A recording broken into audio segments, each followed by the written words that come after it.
Q&A 발표가 모두 끝났습니다. 잠시 후에 이제 발표자 5분을 모두 모시고 여러분들이 가지고 있는 질문 그리고 사전 신청해서 여러분이 해주신 질문을 가지고 Q&A 시간을 갖도록 하겠습니다. 그래서 이제 발표자분들이 잠시 한숨을 돌리면서 이제 앞으로 나와서 자리를 만드는 동안에 제가 잠시 오늘 발표자분들한테서 받은 선물을 잠시 보여드리려고 합니다. 아마 여러분도 구하실 수 있을 것 같아서 일단 김양수 박사님의 박사 논문을 제가 받았습니다. 여러분 아마 학교나 여러분이 계시는 기관에 아마 디지털 버전으로 다 받으실 수 있을 것 같으니까 김양수 교수님 발표를 더 궁금해하시면 뭐 책도 있고 논문도 있지만 이렇게 박사학위 논문으로 보시면 더 좋겠죠. 자, 그리고 주윤정 박사님이 아까 텍스트 마이닝, 질적 연구자가 텍스트 마이닝을 할 때 어려움과 고민에 대해 말씀을 해주셨는데요. 주윤정 박사님이 2020년 5월에 한국 시각장애인들을 대상으로 한 구술사 연구를 진행하시고 보이지 않는 역사라는 책을 내셨습니다. 그래서 여러분이 질적 연구, 질적 데이터, 사실은 논문이나 이런 작은 포럼 형식보다는 여러분이 책으로 질적 연구를 접하시는 게 가장 완전체를 보실 수 있지 않나 하는 생각을 합니다. 자, 그래서 여러분도 한번 찾아보시면 좋을 것 같고요. 자, 이제 우리 네 분의 선생님과 김필동 교수님은 줌으로 라이브로 연결하실 건데요. 들어오셨나요? 자, 김필동 선생님이 줌 라이브로 들어오시면 이제 Q&A 세션을 시작할 건데요.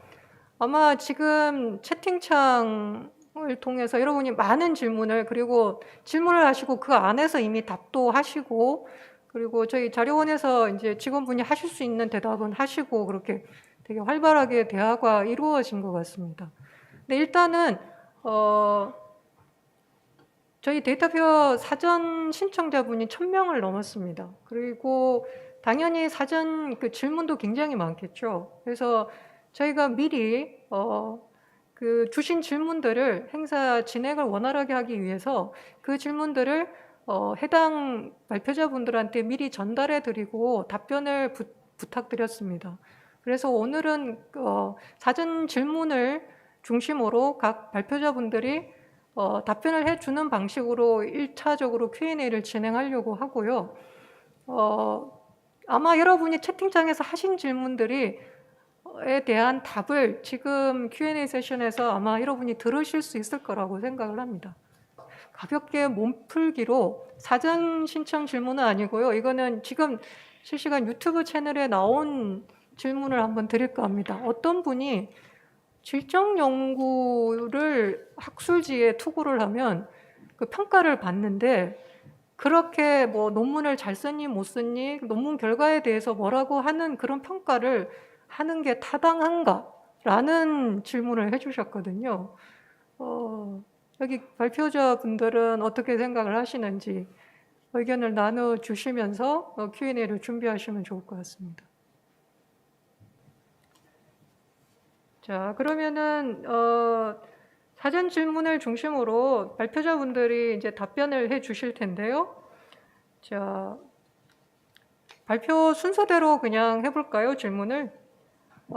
김양수 박사님이 아마 질문을 받으셨을 거라고 생각을 하는데, 사실 질병서사 연구에서 가장 그 질병 문제에 대한 정의를 갖고 있는 핵심이 의학이 버티고 있죠. 그래서 질병서사 연구에서 얘기하는 뭐 환자가 자기의 경험을 주도적으로 주체적으로 얘기를 하는 방식이 가능한가라는 게 사실은 많은 분들이 의아해 하실 것 같습니다. 그에 대한 질문이 들어와 있는데요. 그래서 객관성에 대한 평가, 그 질병서사를 얘기하는 흔히 이야기꾼이라고 얘기를 했는데 그 환자가 하는 그 얘기를 얼만큼 믿어야 되나? 그게 사실에 근거한 게 맞나? 그런 질문들 그리고 그걸 객관성을 유지하면 그런 질병서사에 대한 얘기들을 어떻게 들을 수 있나? 이런 것들이 큰 고민이 될 것 같은데요. 아마 좋은 질문인 것 같아서 김양수 박사님께 답변을 부탁드립니다.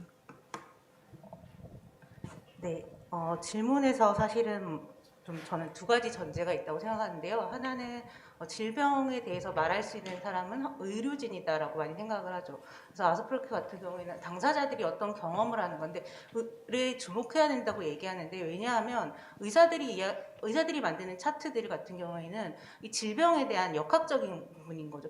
병리적인 소견을 보고 어떤 치료가 필요한지에 대한 이야기고, 가끔 뭐 명의라든지 아니면 뭐 TV 프로그램 있잖아요. 아니면 자기가 어떻게 환자를 치료했다라는 의사의 입장에서, 의료진의 입장에서 이제 이야기하는 것이고, 아픈 사람의 존재에서 자기 경험들을 이야기하고 해석하는 것들이 필요하다라는 것이 이제 의료사학이라든지 의료 인류학에서 많이 이야기를 하는 것이고, 두 번째는 우리가 사회과학과 자연과학을 구분할 때 신체는 자연과학의 영역, 그리고 사회 조직, 사회적 관계, 뭐 제도, 이런 것은 사회과학의 영역이라고 생각하는데, 사실 우리 일상을 살아가는 매일의 경험들은 신체를 통해서 이루어집니다. 그 신체를 통해서 자아 정체성을 협상하고 이루어지는 과정들이 있는데, 이것들은 사회과학의 영역으로 보지 않는다는 거죠. 그래서 아픈 사람들이 아픈 존재로서 어떻게 자기를 인식하고 일상생활을 재조정하고 무엇이 문제라고 생각하는지에 대해서 이야기하는 것들은 사실은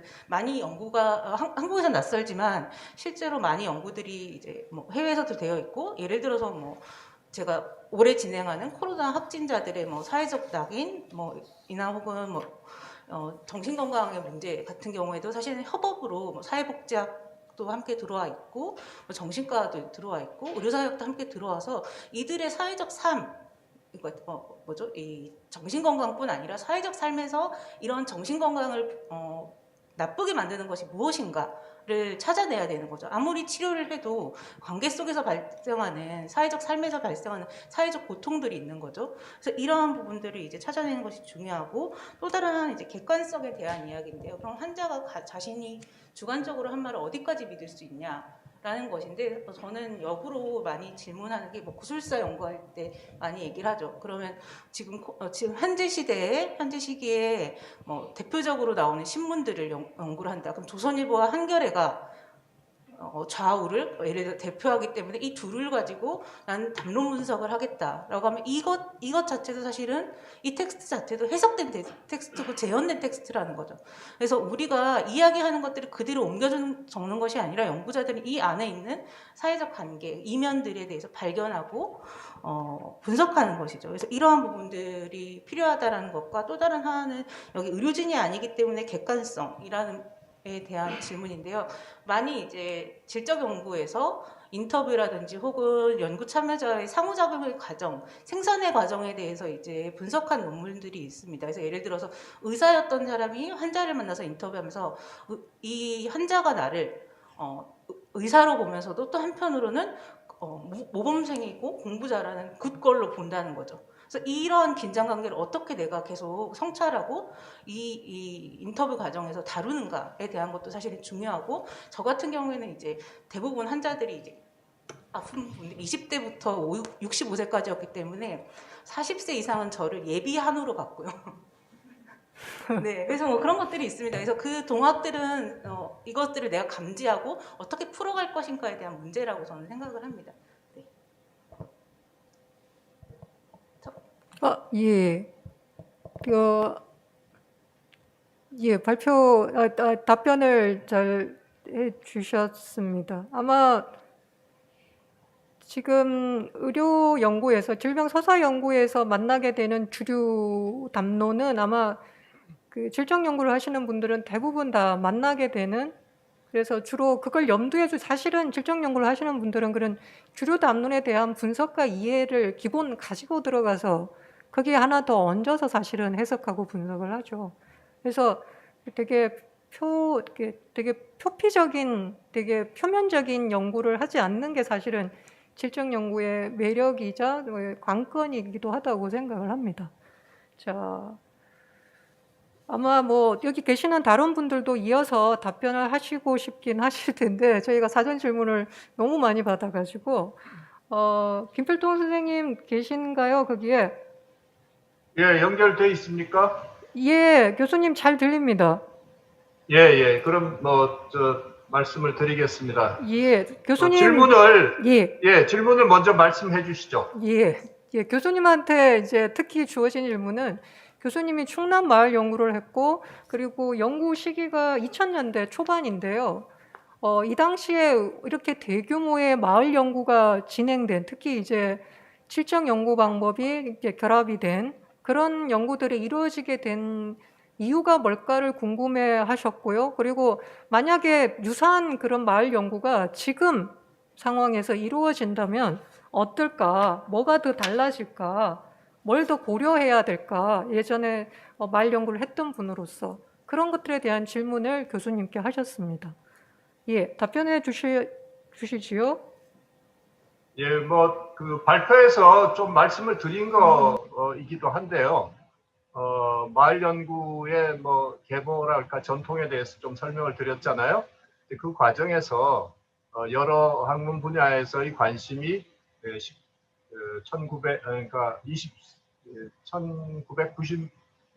1990년대 말경부터 이렇게 좀 다양하게 나타났고 2000년대 들어오면서 이제 그런 데 대한 마을 연구들이 이 특정 연구보다는 이렇게 좀 공동 연구의 형태로 이루어질 필요성에 대해서도 느끼게 된 것 같습니다. 그래서 그런 문제의식을 좀 강하게 갖고 있었던 것이 이제 당시 충남대 상황이었다고 볼 수도 있고요.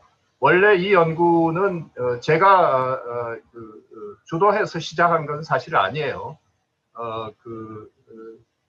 충남대 국사학과에 계셨던 선생님들이 좀 주도를 해서 시작을 했는데 바로 연구 책임 과제가 저한테 떨어졌어요.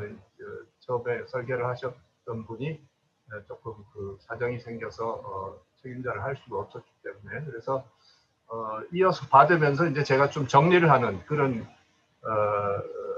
제 나름대로의 색깔을 조금 더 입히면서 진행한 그런 형태로 됐습니다. 그래서 그 당시에 이제 또 학술진흥재단에서 좀 규모가 큰 연구들을 시작을 하고 있었고 그 중에 한 과제로 진행을 했습니다. 그런 정도로 얘기를 먼저 할 수 있을 것 같고 두 번째로는 지금 연구를 하려면 어떻게 하느냐 그것은 한마디로 얘기할 수는 없겠죠. 이 마을 연구라고 하는 것은 그때와 지금의 마을 상황은 사실 좀 많이 바뀌었다고 생각하는데 최근에 제가 확실하게 팔로우업을 할 수 있는 상태는 아닙니다만은 역시 마을에 대한 연구는 총체적인 연구가 기본이 돼야 된다 이렇게 생각합니다. 만약 개인 연구자로 들어간다 하더라도 자기가 연구하고 싶은 주제만 딱 떼서 연구할 수가 없고 마을 전체의 상황이라든가 그 마을이 놓여 있는 다른 마을과의 관계라든가 이런 것들을 동시에 이해하는 선에서 할 수밖에 없기 때문에 그렇게 된다고 생각하고 지금도 다양한 질적 연구 방법들이 시도가 되고 있습니다만은 그것은 앞서 이제 발표들 이런 데서도 나왔던 그런 방법들이 적용이 될 수 있는 것도 있고 이제 적용이 되기 어렵거나 또는 다른 좀 더 넓은 시야에서의 그런 총체적 연구의 일환으로 이루어질 필요가 있다 이렇게 생각을 합니다. 다만 마을 연구를 하더라도 저 같은 사람은 이제 좀 낡은 연구자가 돼 있으니까 사고의 폭이 제한이 돼 있을지 모르겠습니다만은 새로운 연구자들이 새로운 시도를 하는 것은 다양하게 열려 있다 이렇게 얘기할 수 있을 것 같습니다. 예, 그리고 그 다음 질문 해주시죠.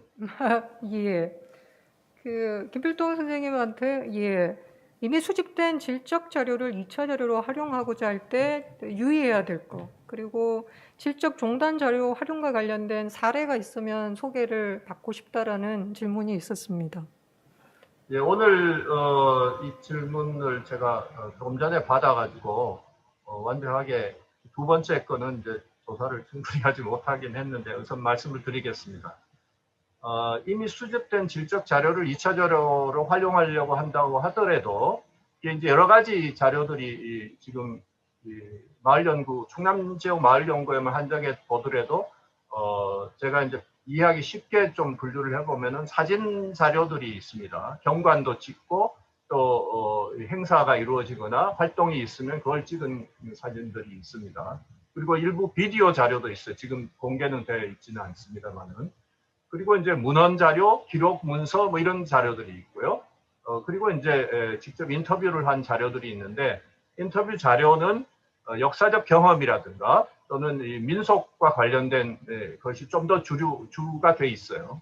그래서 이런 연구들을 어느 것을 하나를 활용한다 하더라도 다른 자료들을 지금 이제 아카이빙이 돼 있는 경우에는 활용하기가 좋으니까 두루 보면서 전체적인 맥락 속에서 그 자료를 활용하는 것이 좀 필요하다. 그 자료만 딱 떼서 연구를 한다거나 또는 질적 연구 방법의 다양한 테크닉이나 접근 방법 중에 어느 하나만 선택해서 한다든가라고 하는 것보다는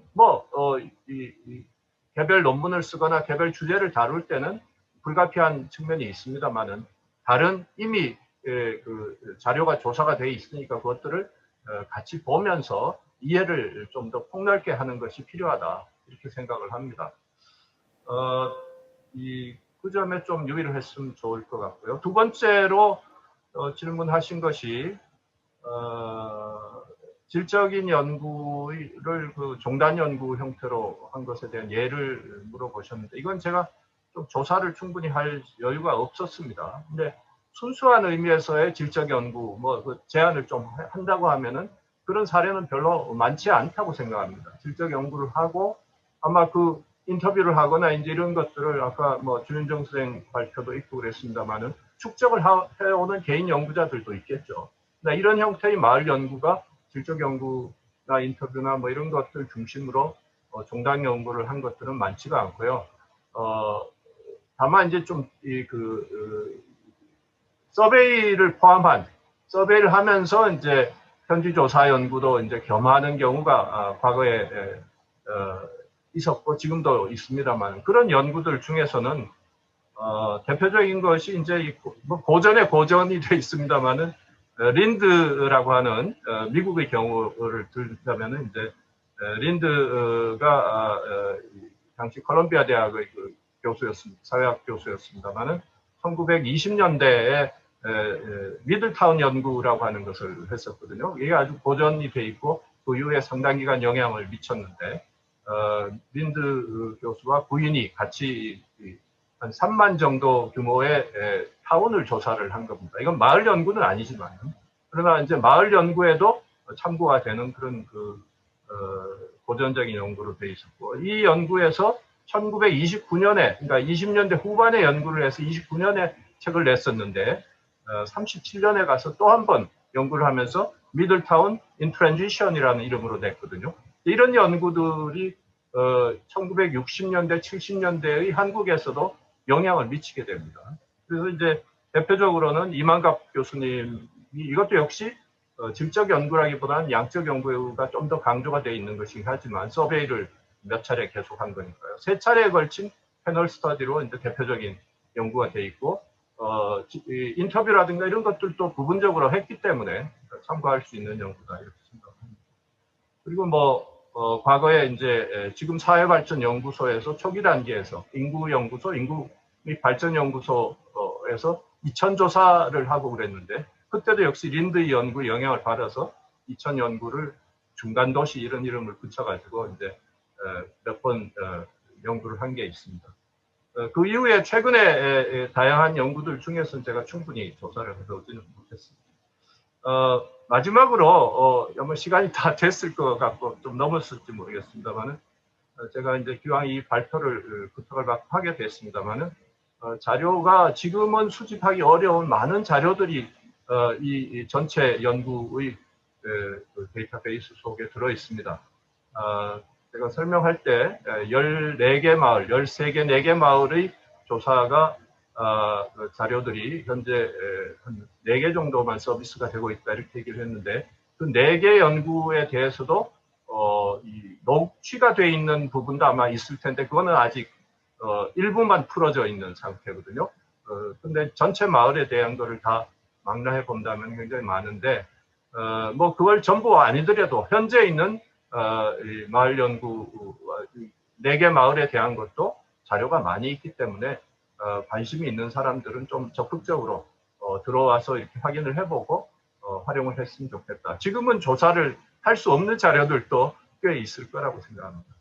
예, 그 점을 좀 말씀드리고 싶고, 여기서 아마 주로 사회과학 하는데 전공자들이 주로 관심을 갖고 있을 텐데, 지금은 역사학이나 인문학을 하시는 분들도 활용할 수 있는 자료가 많이 있기 때문에 그 점에 대해서 좀 말씀을 드리고 싶습니다. 이 정도로 드리겠습니다. 예, 김필동 교수님. 시간이 넘어가지고. 예.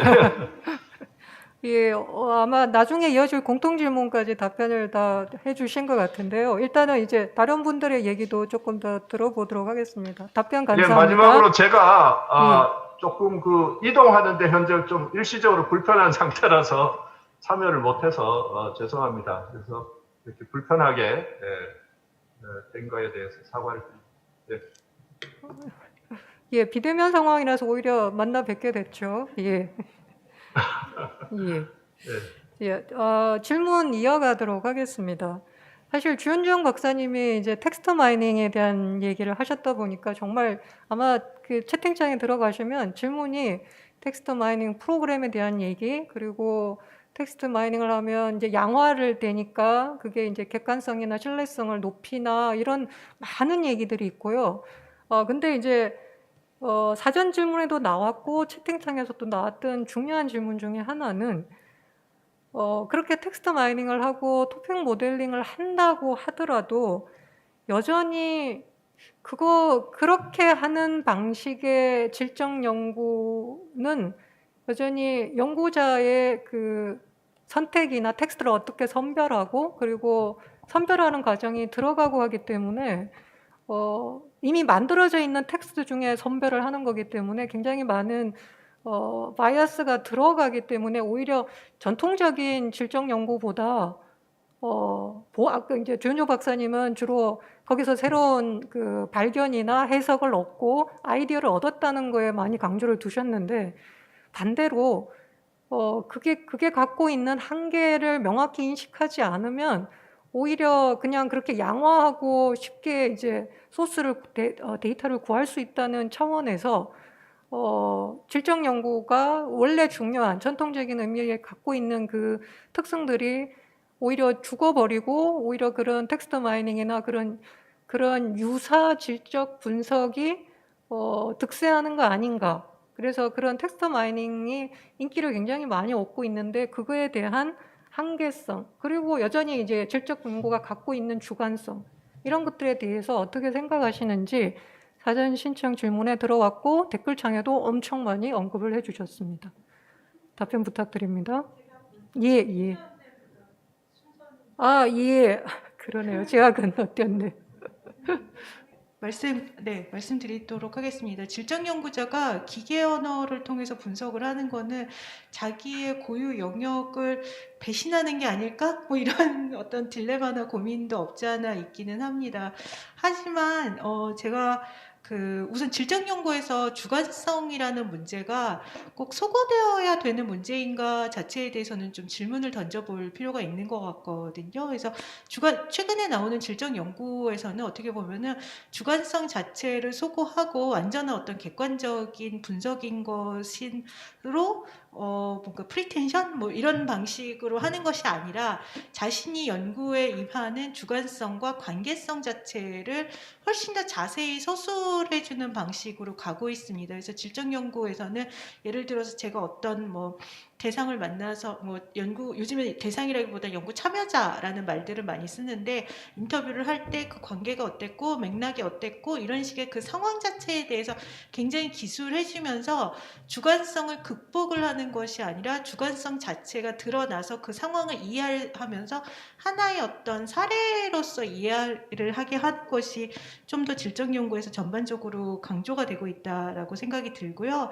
그리고 이제 어떤 측면에서는 보면 이런 식의 그런 텍스트 마이닝이라든지, 그러니까 아까 제가 발표할 때 말씀드렸던 앤더슨이라는 그런 학자가 얘기한 것처럼 이렇게 아주 귀납적인 모든 데이터가 쌓이면 우리가 사람의 직관과 사람의 판단력과 이런 것들이나 가치나 뭐 규범성이나 이론이나 이런 것들이 중요한 것이 아니라 데이터 자체가 그냥 숫자로서 말할 것이다 라는 식의 예측도 분명히 있거든요. 그렇지만 이제 그것은 기술 발전과 데이터가 훨씬 더, 그러니까 이런 식의 그 텍스트 마이닝과 빅데이터 분석이 가능하기 위해서는 지금까지는 양화되지 않았던 모든 인간의 영역들이 다 양화되었을 때 가능할 것이라고 생각을 합니다.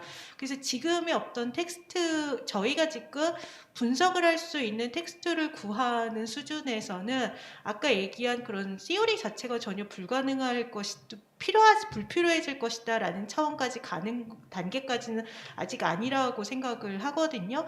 근데 그런 측면에서 질적 연구자들이 계속 고민을 하는 부분이, 내가 이 데이터를 제대로 읽었는가, 어떻게 보면은 이 부분에 대해서 나름의 어떤 편향성은 갖고 있지 않았었는가 라는 것들을 계속 고민하지만, 그 자료를, 동일한 자료를 다른 연구자랑 같이 읽으면서 이야기를 하는 경험이라는 것은 사실 불가능하거든요. 그런데 저는 이렇게 어떻게 보면 이런 텍스트 마이닝이라는 방식이 또 하나의 어떤 대화 상대가 돼줄 수 있는 측면이 있다라고 생각을 하기 때문에 필요하다라고 생각을 하는데요.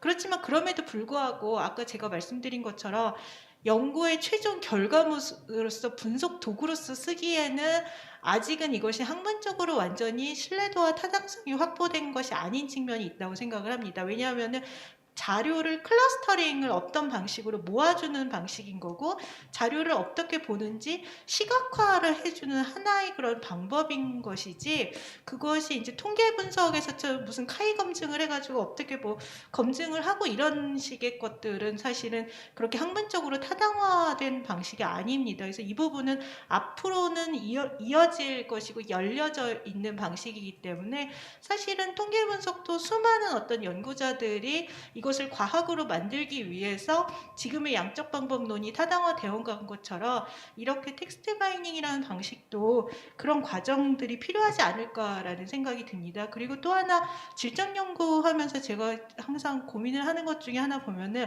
질적 연구의 자료는 사실 사람이 수집해서 조사한 자료를 텍스트화한 것뿐만 아니라 우리가 갖고 있는 수많은 역사문헌 자료들도 있는 거거든요. 그러니까 법원의 그런 속기록이라든지 국회 속기록이라든지 이런 자료들도, 공식 기록도 굉장히 중요한 질적 연구의 자료인 것이고, 그리고 또 굉장히, 그리고 사람이 직접 인터뷰를 통해서 수집한 라이프 히스토리에 관련된 자료들이 있는데, 이 자료들은 사실 성격이 굉장히 다 다릅니다. 그래서 라이프 히스토리와 관련된 자료들을 제가 저는 이제 생애사 인터뷰들을 많이 하면서 자료를 모아보는데, 사실은 자료 양이 자체가 많다고 해서 좋은 어떤 대표성 있는 연구가 진행되는 건 아니거든요. 그러니까 좋은 스토리가 나오고 정말 그 어떤 집단의 특성을 보여주는, 그러니까 저는 뭐 한센병력자나 시각장애인이나 형제복지원이나 약간 소수자적 정체성을 갖고 있는 분들에 대한 연구를 많이 했는데, 꼭 양이 질로 전환이 되는 것은 아니다라는 것들을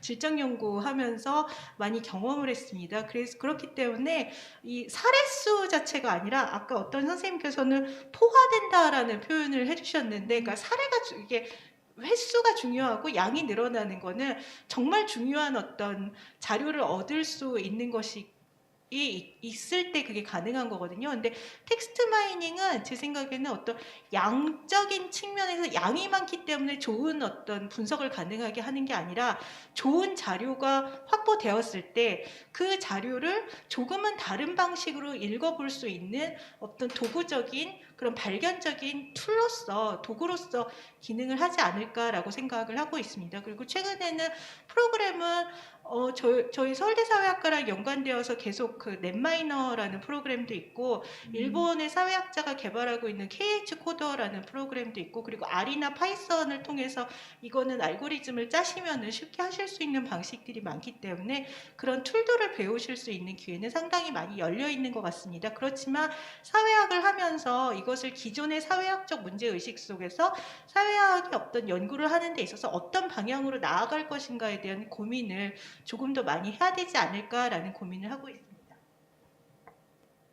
예, 되게 쉽지 않은 질문에 대해서 예, 좋은 답변을 해주신 것 같습니다. 시간이 많지가 않아서 다음 아마 여러분이 더 궁금해하실 거고 질문을 이어가면 좋겠는데 이 온라인 상황이 되면서 이렇게 시간을 맞춰야 되는 게 굉장히 프레셔가 강하네요. 자, 그래서 기다리고 계실 것 같아서 이제 김수영 교수님 질문을 한번 보면 여기 사전 질문에 제가 드리기는 했었는데 지금 댓글창에 김수영 교수님 발표와 관련돼서 프레임워크, 연역적 질적 연구에 대해 소개를 해주셨는데 이게 실제 논문을 투고하면 이런 식으로 논문을 쓰면 논문을 받아주냐, 그리고 프레임워크라는 건 띠어리하고 어떻게 다른 거냐, 가설하고 어떤 게 다른 거냐, 내 연구를 하기 위한 프레임워크는 그럼 어떻게 개발을 하고 발전을 시키는 거냐, 이런 많은 질문들이 엄청나게 지금 채팅창에 올라와 있거든요. 제가 보기에는 좀 갑작스럽긴 하시지만 아마 답변을 해 주실 수 있을 것 같은데 부탁드립니다. 네. 프레임워크 어널리시스가 기본적으로 많이 그 논문이 투고되는 그 뭐 근거 이론이나 아니면 현상학적 방법론, 뭐 주제 분석법과는 조금 다르기 때문에 리스크가 있다고 생각하실 수도 있겠지만 사실은 많은 학자들이 공감할 수 있는, 그리고 질적 연구자도 답답함을 느꼈던 부분들에 대한 간 주관성을 확보한다. 그러니까 그 틀 자체를 이해를 하게 되면 그 내용 자체의 논리적인 전개나 아니면 자료를 제시하는 방식 등을 통해서 납득 가능한 게 되는 거죠. 사실은 뭐 근거 이론이나 다른 이론들처럼 그 틀 자체가 없어서 귀납적으로 가는 연구에 비해서는 연역적인 그 틀 자체가, 그러니까 분석들 자체에 대한 정합성이나 논리성이 확보가 된다면 그 뒤의 내용들은 이게 합당하다 아니면 적절하지 않다라는 것들이 쉽게 나올 수 있는 그런 구조입니다. 그래서 저는 프레임워크 어널리시스 자체 때문에 뭐 리젝을 당하거나 이랬던 적은 단 한 번도 없고요. 지금 십몇 년 동안 하고 있지만 또 어떤 질문이 있었죠?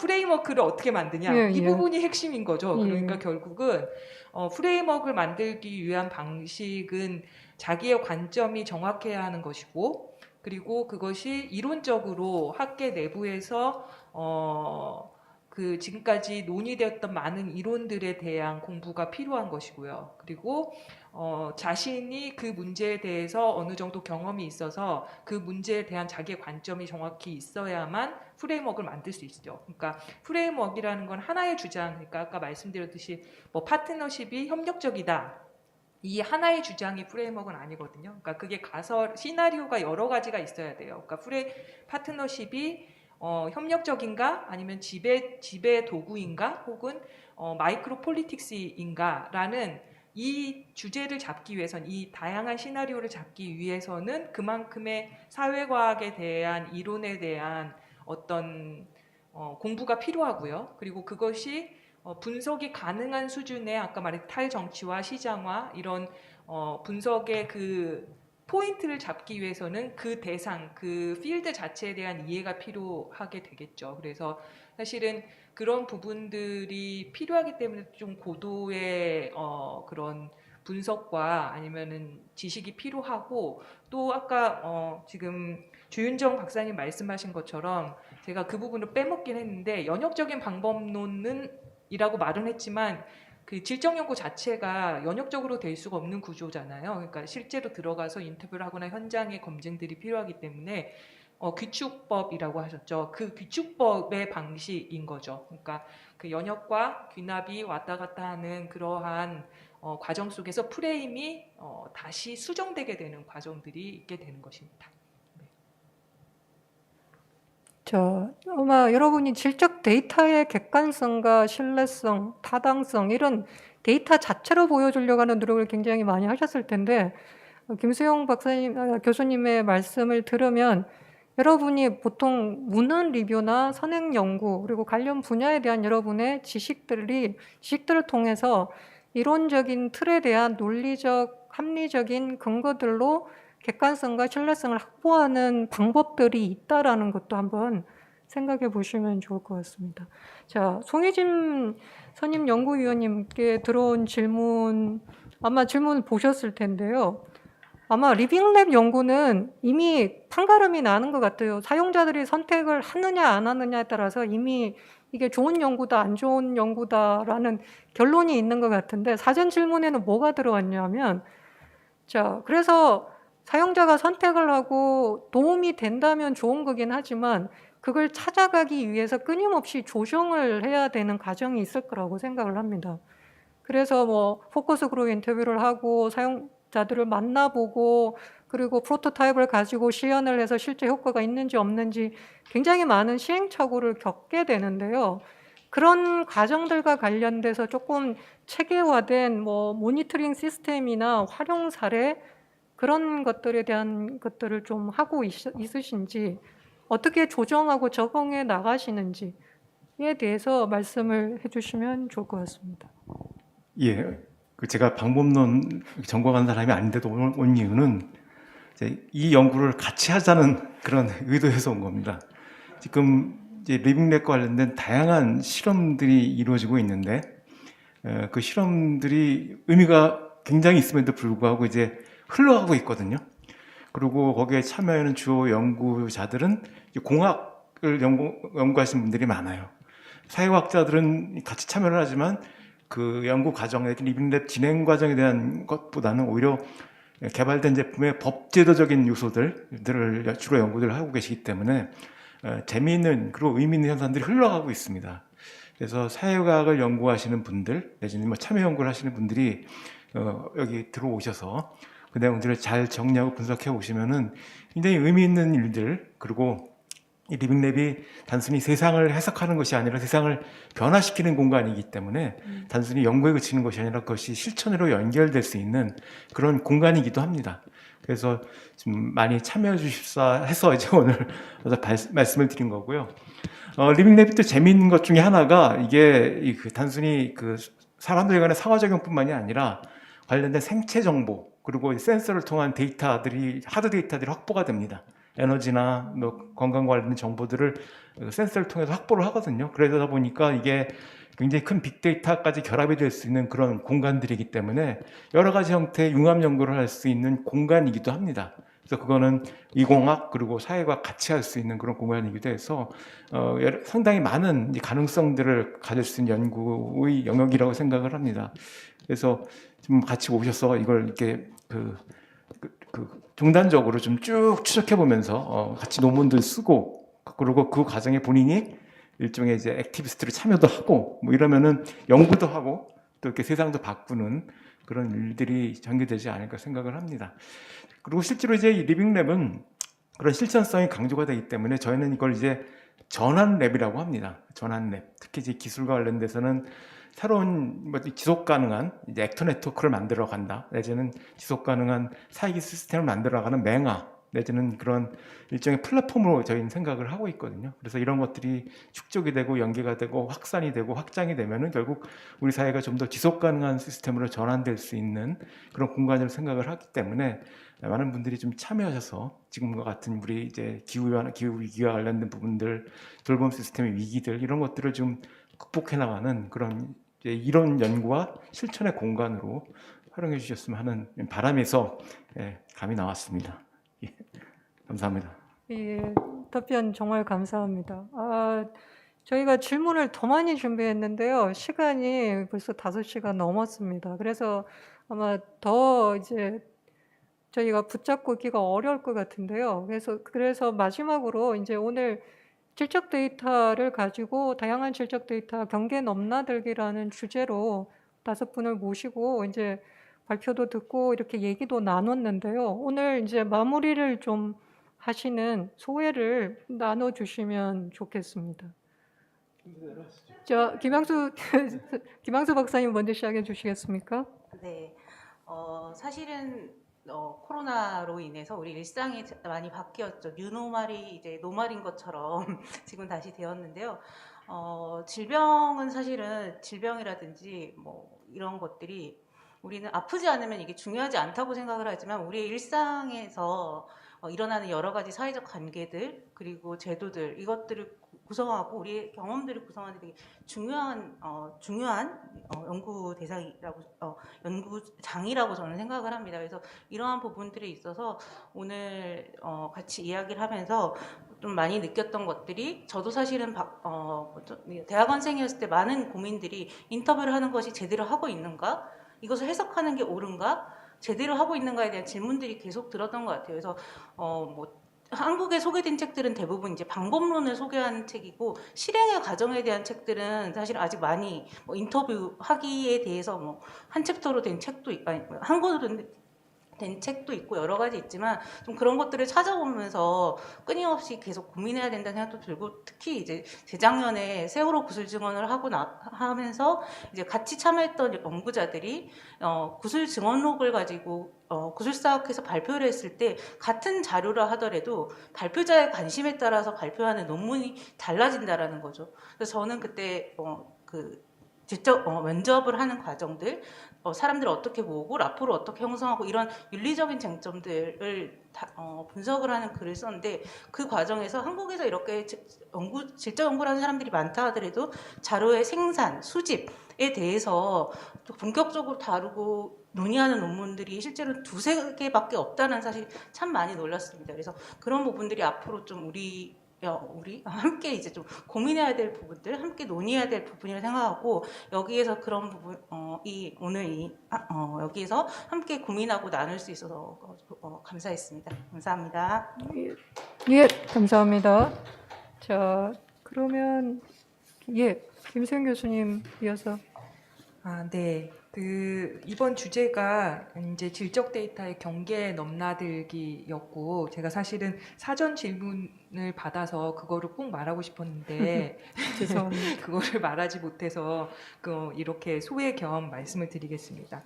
경계를 넘나드는 상황인데, 사실 사전 질문에는 그럼 질적 연구의 대표성은 어떻게 확보하냐, 신뢰성은 어떤지, 내가 자의적이게 말하는 거에 대해서 우려가 있는 여러 가지 이야기들을 해주셨어요. 사실은 그게 어쩌면 양적 연구가 가지고 있는 패러다임을 질적 연구에 적용하려고 하셔서 그렇게 되지 않았는가 하는 생각이 듭니다. 그러니까 양적 연구는 사실은 일반화를 시킬 때 자신이 한 연구를 통계적인 일반화를 시키죠. 근데 질적 연구의 일반화는 분석적인 일반화입니다. 그러니까 아까 주윤정 박사님도 말씀하셨듯이 사례가 많은 게 중요한 게 아니죠. 아까 인생은 아름다워에서 봤던 것처럼 사실은 많은 사례가 중요한 게 아니라 그 사례 하나라도 그 사례가 보편적으로 인간이 말할 수 있는, 혹은 납득이 가능한, 간주관적으로 공감할 수 있는 그런 주제를 말할 수 있느냐가 핵심이거든요. 그래서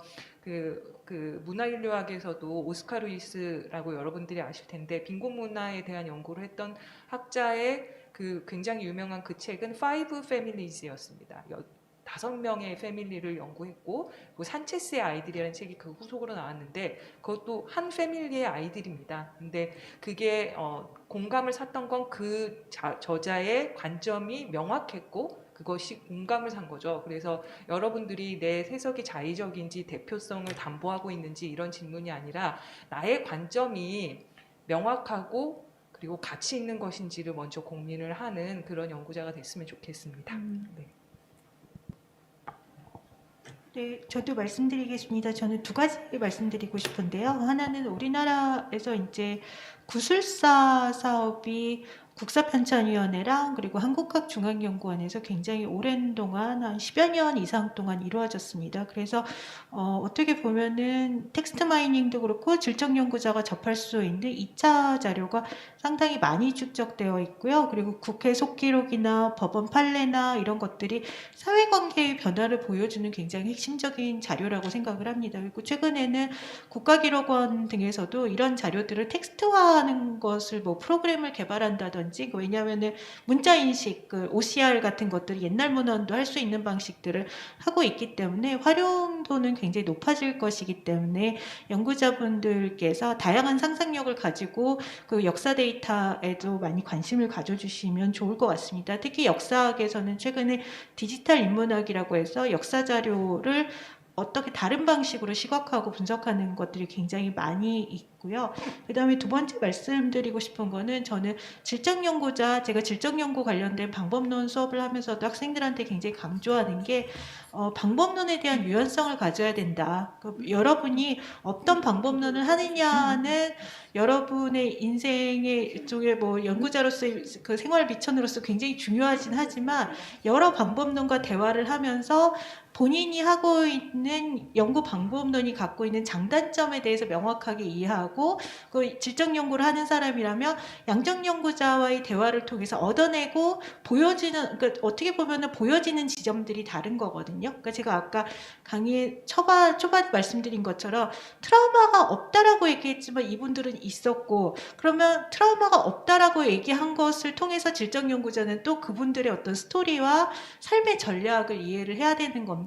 이해할 수 있는 지점들이 다른 것이기 때문에 다양한 자료와 방법론에 대해서 열린 시각을 가지고 질적 연구에 대해서 접근하는 게 필요하다고 생각을 합니다. 그래서 저는 계속 어떻게 보면 PTSD가 있는 분들에 대한 연구를 하다 보니까 최근에 관심을 갖고 있는 건 라이프 코스에 대한 연구 그리고 그것이 생리학적 데이터와 어떻게 만들 수 있는가 뭐 요즘에 바이올로지컬 마커라고 해가지고 일종의 뭐 MRI를 찍는다든지 아니면 코르티졸 지수를 측정을 한다든지 그러니까 어떤 의미세계와 경험되는 것과 생리학적인 데이터들이 어떻게 만날 수 있는 것인가에 대한 고민도 좀 해보고 있거든요. 그래서 저는 연구자가 방법론을 자신의 것들을 갖는 건 굉장히 중요하지만 결국은 설명하고 이해하고 해석하고자 하는 어떤 연구 질문이 무엇인가가 가장 중요하지 않을까라는 생각을 하고 있습니다. 예, 감사합니다. 예, 송혜진 연구원님. 예, 뭐 방법론 이제 세미나인데 이런 말씀을 드리긴 좀 그렇지만 이제 요새 저도 연식이 좀 돼가지고 최근에 이제 이런 느낌을 많이 가져요. 도대체 연구를 왜 하나? 무엇을 위한 연구인가? 이런 질문을 많이 던집니다. 이제 우리가 항상 이제 우리 사회에서 자원을 움직이는 사람의 관점에서 세상을 이제 많이 보게 되죠. 그렇죠? 과학기술 정책을 전공을 했지만 과학기술자나 아니면 기업의 관점에서 이제 연구를 많이 해왔는데 어느 순간에 보니까 이제 우리가 비어 있는 공간들이 너무나 많구나. 시민적 관점의 도입이 이제 굉장히 중요하고 그게 결국 과학기술자를 위하고 기업을 위하는 그런 연구가 될 거라는 생각들을 최근에 와서 이제 많이 하게 됩니다. 그래서 방법론과 관련돼서도 우리가 정치하게 접근할 필요성이 있지만 그 전에 이제 도대체 왜 이런 방법을 써서 연구를 하는지에 대한 관점을 좀 한번 되새겨보는 그런 것들이 좀 필요할 것 같고요. 그리고 이제 그 과정에서 이제 질적 연구를 하다 보면은 저는 이제 이 리빙랩에서 결국 거기에 있는 분들과의 공감이 굉장히 중요한 연구의 모티브가 됩니다. 그리고 그 연구를 또 열심히 하게 되는 동기부여가 되고요.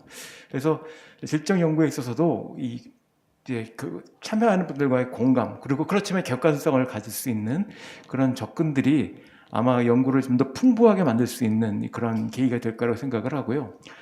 그리고 이제 결국 이론적 일반화를 하는 이제 이런 질적 연구들을 하게 되고 결과들이 나오는데 저는 그 연구를 하신 분들이 이걸 좀 더 쉽게 좀 나레이티브로 풀어가지고 일반인들도 좀 이해할 수 있는 형태의 부산물로 좀 만들어서 좀 지식의 대중화, 뭐 지식의 민주화겠죠.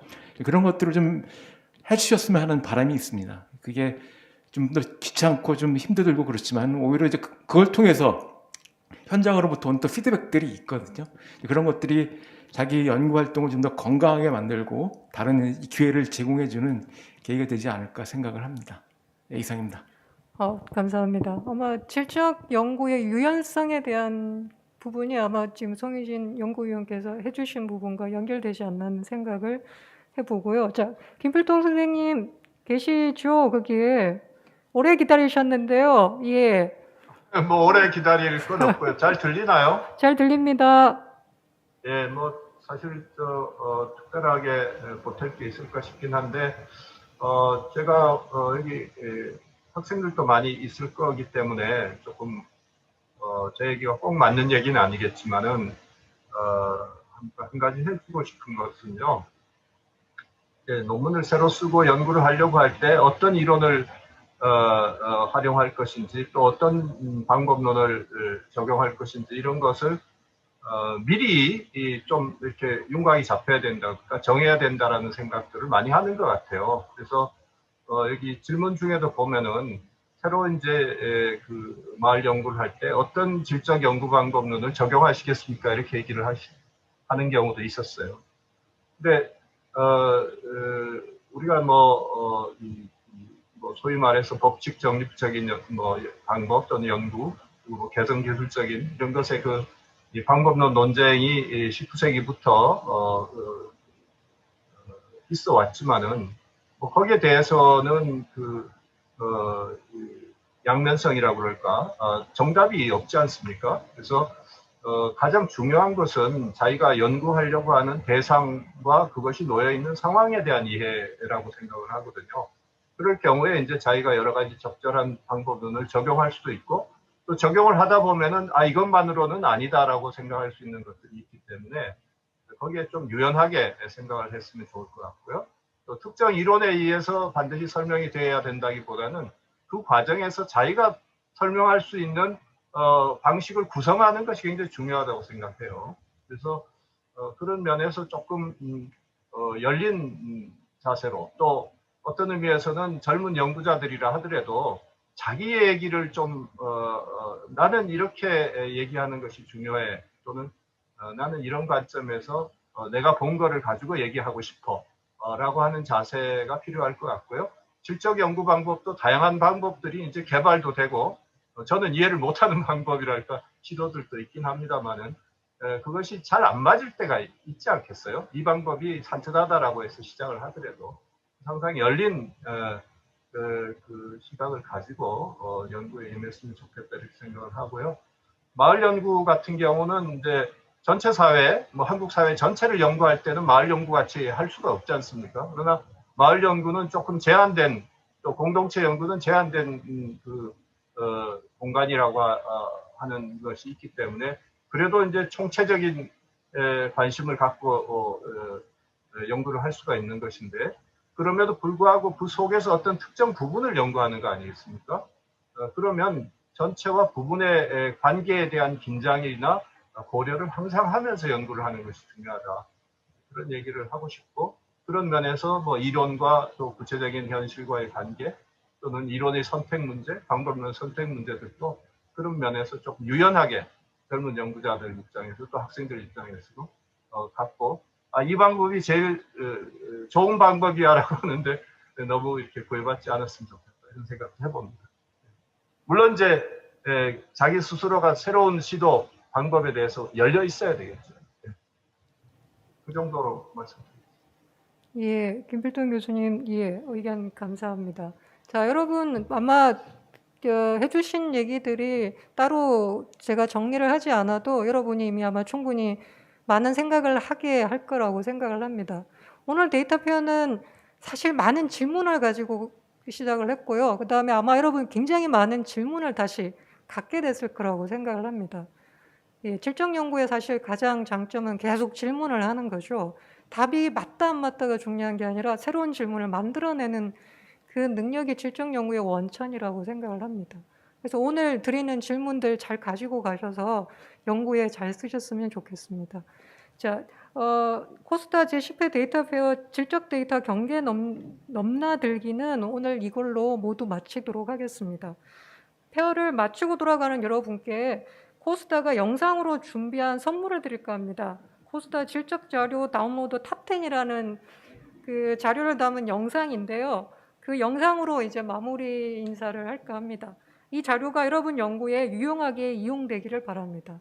자, 긴 시간 시청해 주셔서 너무 감사하고요. 오늘 참여해 주신 발표자분들 너무 감사합니다.